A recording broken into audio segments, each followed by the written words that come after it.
Disclaimer, I use comedy, jokes, and bizarre comments to talk about my abuse. Keep that in mind. This mention here happened over 6 years ago. People I will be mentioning have even changed their name, gone to prison, or are no longer in line. Don't try to find them. I'm dropping names here because I don't know what else I can say. People are gonna say that I'm faking this and I don't want to be bothered with quote-unquote names and shit like that. I'm not gonna take that lightly. And I want to come out about this because old allegations are coming up about me raping my ex-girlfriend, and I want to come clean about it. I'm going to say things that I actually did to her, and I also want to say that I lost access to my old Discord account, but I will not let that stop me from speaking my truth. So for the record, I did not rape my ex. She raped me, aka statutory rape. So let's get into actual things that you need to know. So meeting only a day or two into it, I asked her out as a joke, and she said yes. Therefore we talked every day. Now it's 100% clear she was my first love, my first kiss, and I lost my virginity to her. She was extremely good to me, I will not lie. She was my best girlfriend I've ever had, and I don't regret dating her.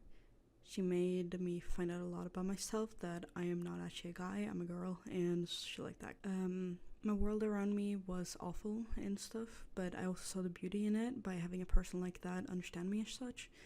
But I'm not gonna hide it. It was severely traumatic as well. I'm not gonna speak saying the good thing here, but just be patient with me. She was everything I needed at that time, but there was abuse as well. Now, I don't want to drop anything too personal, but since someone decided to out it anyway, Nari was a known self-harmer. She would cut every inch of her body, and there wasn't really much I can do about it. I used to try telling her that she was beautiful no matter what, and to be fair, she was. Nari and I was in a call one day when she was severely in a bad mood, and then she proceeded to show me how to cut and what blade she used. She strictly told me a sharpened blade was better, and I could do it quicker than a dull one. That was weird. She told me a duller one was better for pain if I wanted that, but like a sharper blade was better for blood, if that makes sense. When she asked me to get a razor blade, I couldn't find one, so I used a pen sharpener, and she laughed at me for having a pen sharpener and not just like a actual cutting blade. Then we had a session where we just cut together. Keeping in mind this was weird because she was 2 or 3 years older than me. She told me exactly what to do during it, and it's fucking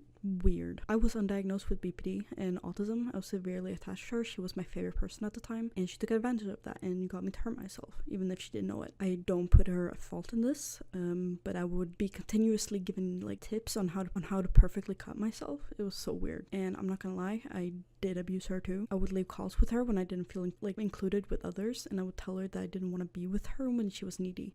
I was 14, by the way. That's basically the extent that I remember it, but someone brought this up, someone brought up something in the fucking thread, so I'm gonna talk about that too. There was one time, I remember, it's when me, Nari, and a known serial groomer was on a call together. I didn't know this person was a groomer. I was severely groomed by them and very much abused by them, and they have been convicted, by the way.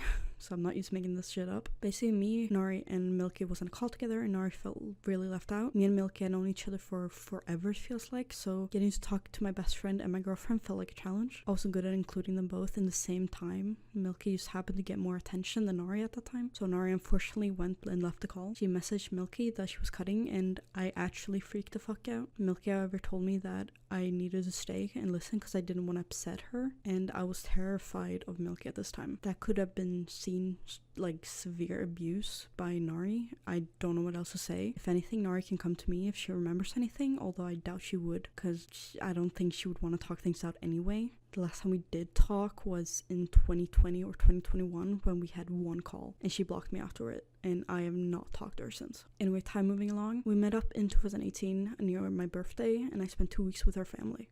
It was generally a nice time. Her abusive father was with us as well, but that was not too important. Nari and I shared a lot of moments there, but we had to hide it from our parents because they didn't know that we were gay at the time. Here's where it gets to real physical abuse. Nari and I did have sex. Keep in mind the age of consent there is 16. I was 14. She was in fact 16 or 17 years old. I don't quite remember. I think it was 16. And I have always felt some sort of way about it, but I could never put my finger on it. I felt gross. At the same time, I don't regret it. But at the same time, like, I was a child, and that was not my fault. I never forced myself onto her. She initiated it almost every time, other than one time that she did say that I put my finger down her pants, and that's it. That's the only time. I'm just wondering how no one said it was wrong to me when I was used and statutory raped. Anyway, the breakup happened when I refused to tell her I loved her. when I did in fact very much love her. She had already understood that she was a lesbian and I was identifying as a man at the time, but still. I did so much, but she got thrown into a fit of rage and blocked me. Never get an explanation as to why, and then when she came back a few years later, she said she was a lesbian and I was identifying as a man. So I don't actually know why she broke up with me, but anyway, I am now seen as a fucking rapist, and I cannot begin to explain how much this ruined everything I had for myself back in the day. I don't know where this comes from, and I don't know why she would say this. She has stated it herself, and that's where this idea came up. But at the same time, this is not Ari. This isn't Ari at all. I have messaged a lot of her friends about this and asked if it was actually her, and some of them have said it's not. So I don't know what to take from that, but you know, this girl has done so much shit to me to the point where I was depressed, traumatized, scared, and scarred, both physically and emotionally, and having a general horrid mental state. Anyway, I'm done. Seeing my ex-best friend supporting this fucking behavior is fucking disgusting. There's no proof other than me quote-unquote confessing to it in 2019 when I was severely confused about what happened myself. Anyway, I could not have raped her morally or legally, and to say that I was taller and broader and I could overpower her, bitch, excuse me? At the time, she had a fucking six-pack. How the fuck? She had biceps. I did not. I looked like a fucking noodle. Anyway, that's all I wanted to say. Anyway, fuck all of you that believe this. And yeah, I'm just gonna go live my life. See ya.